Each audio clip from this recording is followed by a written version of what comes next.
Good luck surviving now. The message popped up on my phone at midnight, followed by a picture of our empty home safe. I stared at it, sitting in my hotel room after a long day at a medical conference. Another message came right after. Change all the locks too. Time to see how you do without my money. My name is Olivia. I'm 35 years old, and my husband James was trying to ruin my life through text messages. But what he didn't know was that I had been expecting this for months. I opened my home security app and checked the live camera feed. There he was, walking around our living room, throwing papers into a box. His girlfriend Amanda, who used to be my assistant, followed him closely, pointing at things she wanted.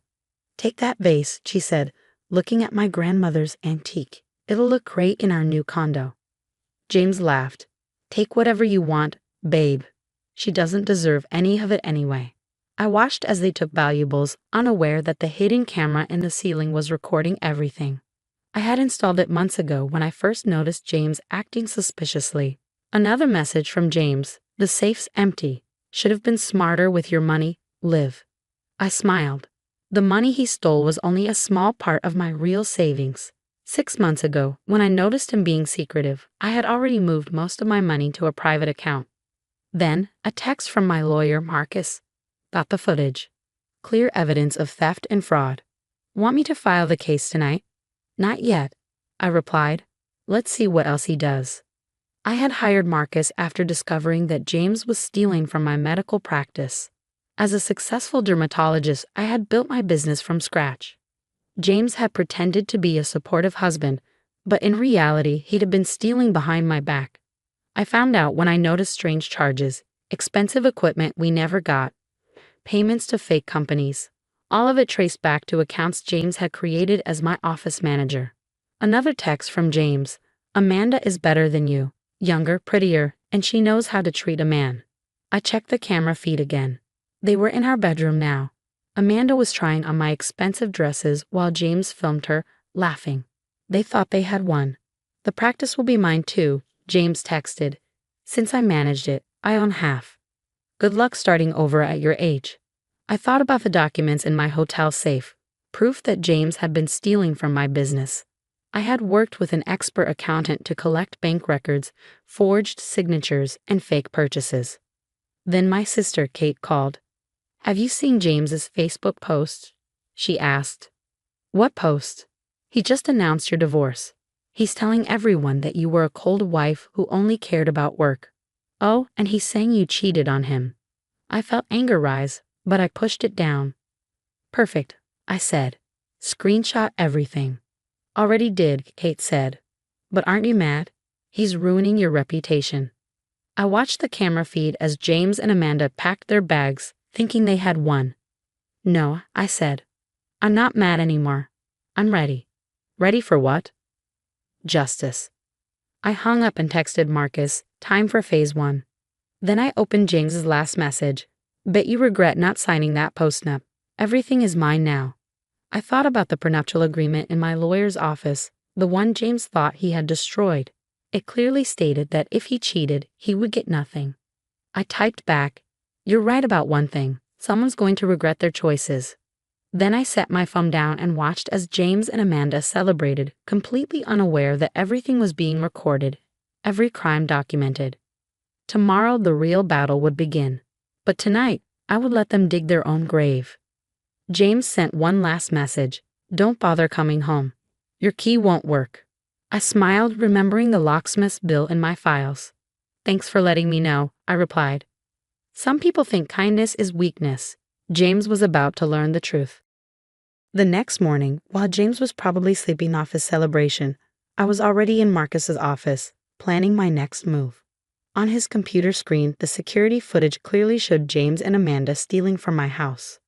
"The evidence is solid," Marcus said, laying out documents on his desk. "Bank records show he moved over $200,000 from your practice into hidden accounts. The video shows him stealing your belongings, and his social media posts prove he's trying to ruin your reputation." I watched another clip of James emptying our safe with a smug smile. "What do we do first?" I asked. "We've already frozen all your business accounts and filed an emergency order. He can't take any more money," Marcus explained. We also reported his embezzlement to the medical board and the police this morning. My phone buzzed with another text from James. Missing your fancy clothes yet? Amanda looks better in them anyway. I ignored it and asked Marcus, what about the house? Marcus grinned. That's the best part. The house is in your name, and with his threatening messages, we got a court order to change the locks back. The locksmith is on his way now with the police. Right then, my security app sent me a notification. James had just opened the door to find 2 police officers and a locksmith standing there. I turned on the audio feed.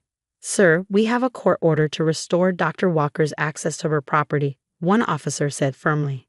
This is my house, James shouted. She's the one, Bo. The property deed says otherwise. The other officer cut in. Please step aside. I watched as James paced angrily, calling his lawyer while Amanda stood behind him, wearing one of my designer dresses. The locksmith quickly changed the locks and handed the new keys to the officers. Dr. Walker can pick these up at the station, he said. My phone rang. It was James's lawyer, Mr. Phillips. Olivia, he began carefully, maybe we can resolve this peacefully. Peacefully, I repeated, like how James peacefully stole from me and gave my clothes to his girlfriend. Those are just accusations, he tried to argue. I have recordings, I said firmly. Every second, from every angle. Should I send you the footage? Silence. I thought so, I continued. Tell James he has until 5 p.m. to return everything he took. If he doesn't, we'll add theft charges to the embezzlement case. I hung up and turned back to Marcus. When will the accountant's report be ready? Already done, Marcus replied, showing me another file. It proves that James has been stealing for 18 months. He didn't just take money. He also faked patient records to cover up extra cash payments. My security app beeped again.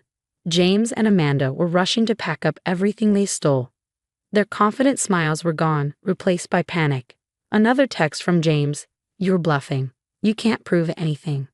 I sent him one short video clip, him opening the safe while bragging to Amanda about stealing from my practice.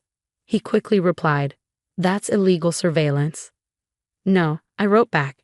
It's security footage from my own house, showing a crime in progress. Big difference. Marcus's phone rang. It was Mr. Phillips again. After a brief chat, Marcus looked at me. They want to negotiate, he said. James will return everything if you drop the criminal charges. I watched through the camera as James and Amanda argued in my living room. Amanda was crying, realizing their plan had fallen apart. No deals, I said firmly. He made his choice. By 4 p.m., police cars were parked outside my house. Officers made a list of everything James and Amanda returned, my jewelry, clothes, important documents, before putting them back in place. I got a text from Amanda. I'm sorry. I didn't know about the embezzlement. I'll tell the police everything. I blocked her number. She'd made her choices, and she would face the consequences. The medical board wouldn't go easy on an assistant who helped steal from a practice. Through the camera, I watched as James was led to a police car. His arrogance was gone, replaced by shock. He thought I was too kind and too weak to fight back. He never realized that I was prepared for every move he made. As night fell, I sat in Marcus's office, looking over the final paperwork. James would face serious criminal charges. Amanda was in trouble with the medical board, and my practice was more secure than ever. My phone buzzed one last time. A text from James, I'm sorry. Give me another chance. We can fix this. I deleted it without replying. Some bridges, once burned, should stay ashes. Tomorrow would bring new challenges, but tonight, I had taken back everything he tried to steal. My home, my business, and my power. 6 months after James tried to ruin my life, I sat in my newly renovated office going through patient files. My practice was doing better than ever, thanks to a new security system and a reliable management team. My phone buzzed with a news alert. James took a plea deal. He got 3 years for stealing and had to pay back everything he took. His attempt to claim part of my practice failed once all the evidence of his crimes came out. Did you see the news? Kate asked as she walked in with coffee. She was my new practice manager, and her financial skills and loyalty had been a huge help. Just saw it, I said, taking the coffee. Seems fair. Amanda called again. Kate added, sitting down. She wants to apologize in person. I shook my head. After James was arrested, Amanda tried to distance herself from a whole mess. She even offered to testify against him, but with all the security footage, her testimony wasn't needed. Last I heard, she moved back to Ohio with her parents, her dreams of living rich off stolen money completely crushed. Some apologies, I said, are better left unsaid. Sunlight poured through my office windows, highlighting the changes I made after James was gone. I'd replaced his tacky motivational posters with beautiful art from local artists. My grandmother's vase, the one Amanda tried to take, sat proudly on my desk, filled with fresh flowers. My phone buzzed again. A message from Marcus. Final restitution payment received. It's over. I smiled, thinking about how different things could have been if I hadn't trusted my instincts, if I hadn't noticed the missing money, installed cameras, or kept records of everything. Kate brought me back to the present. Mom wants you to come to dinner tonight. She's making your favorite lasagna. After everything happened, Kate's family became like my home. They helped me rebuild my practice and my trust in people. Tell her I'll be there, I replied, but first I need to do something. That evening, I stood in my home office, looking at the last box of James's things, photos, old letters, and memories of our marriage. His lawyer had asked for them weeks ago, but I wasn't ready to face it. Today felt like the right time. Just as I sealed the box, my security system beeped. Someone was at my front door. It was James's mom, Eleanor. I hadn't seen her since James's arrest. I opened the door, surprised to see how much older she looked. Olivia, she said softly, I owe you an apology. I invited her in, and she sat at my kitchen counter. I should have seen who he really was, she admitted. I kept making excuses for him, thinking he'd grow up one day. She handed me an envelope. I found these in his old room, checks he stole from me, credit card bills I didn't even know about. He was stealing long before he met you.